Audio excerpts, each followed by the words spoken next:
Hi, it's Alex. I want to take a look today at John 21:20 with a focus on the logical relationship of idea and explanation. John 21:20 here is the passage where Jesus is having breakfast with his disciples after his resurrection, and in it that he exhorts Peter. And it's a good example of this idea explanation relationship. In idea explanation, you remember we have the relationship between an original statement and the one that's clarifying its meaning. That is, the clarifying proposition may define even only one word of the previous proposition. And you're looking for the word that is, or the phrase that is, whether it's explicit or whether it's implied. What you're really looking for, though, is a relative clause or a pronoun clause. And oftentimes you're going to see pronoun clauses begin with the words who or which or with which, as well as the words that is. So those are just something to keep in mind, to be looking for. And I'll give you a couple examples of that here in John 21:20. Let me read this first of all. And let's look for those key words. Peter turned and saw the disciple whom Jesus loved following them. And we might have some words implied right here. The one who also had leaned back against him during the supper and had said, Lord, who is it that is going to betray you? So let me show you how I broke this verse down into its propositions. First, I see this first proposition here. Peter turned. Second one, and saw the disciple whom Jesus loved following them. And really, we're describing one action, right? He turned and saw. They're both simultaneous, and yet we have a short series here, so I set that off. And then another proposition, the one who had also leaned back against him during supper. We have a verbal assertion there. And then a fourth one, and had said, Lord, who is it that is going to betray you?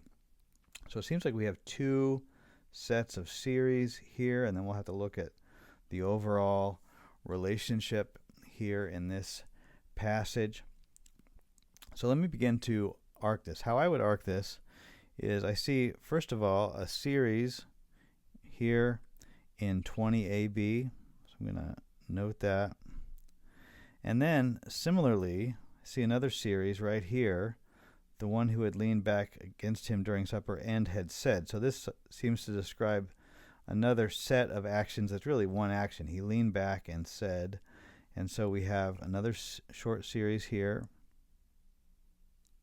Note that. And then that brings us to this relationship between AB and CD right here. And this is where we see our idea explanation, because we see Peter turned and saw the disciple whom Jesus loved following them.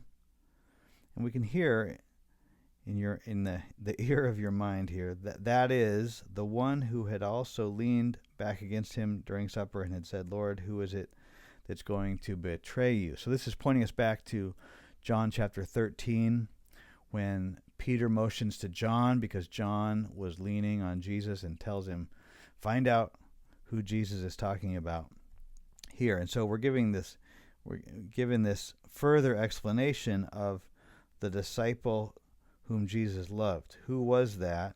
It was also the one, John says in his own gospel, who had leaned back against Jesus during the supper and said, Lord, who is it that's going to betray you? So we have a further explanation here in CD of this main idea, the disciple whom Jesus loved, here in AB. So I'm going to label this as an idea explanation and draw my arc over that.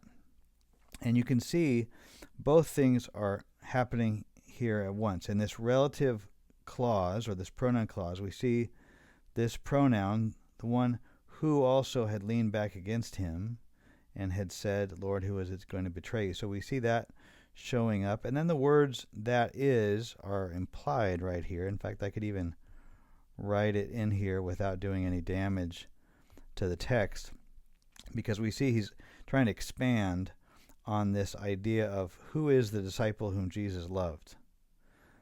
That is the one who would also lean back against him. So we see both things happening. There's another potential relative clause that you could, if you wanted to, tear it apart, but it's nestled right in, it's tucked right into this phrase, the disciple whom Jesus loved following them. You could, I suppose, write this as and saw the disciple following them. You're taking out that phrase right here, and then you could put it down below, whom Jesus loved, as its own idea explanation if you wanted to. But then you'd have to remember that that belongs to the first two propositions here. But this is an example of a pronoun clause here, a relative clause that explains further this disciple who is this disciple? It's the disciple whom Jesus loved. And sometimes you'll see that where it's tucked in, there's a relative clause or a pronoun clause tucked into the middle of a proposition, and oftentimes I treat that the same way that I treat a prepositional phrase when there's no separate verb there. I'll just leave it in as one proposition here, just remembering that whom Jesus loved is a further explanation of who is this disciple that's following them. It's the disciple whom Jesus loved. That is the one who also leaned back against him during supper and said, Lord, who is it who's going to betray you? So that's just a couple of examples. And here in John 21, where we're pointed back to John chapter 13, we have this nice comparison then, as John highlights this moment with Peter and Jesus and John, pointing back to the Last Supper, where Peter had motioned, you remember, to John during the Last Supper, kind of as if to say, find out who's going to betray him at that Last Supper, that moment of intimacy and understanding between the three of them.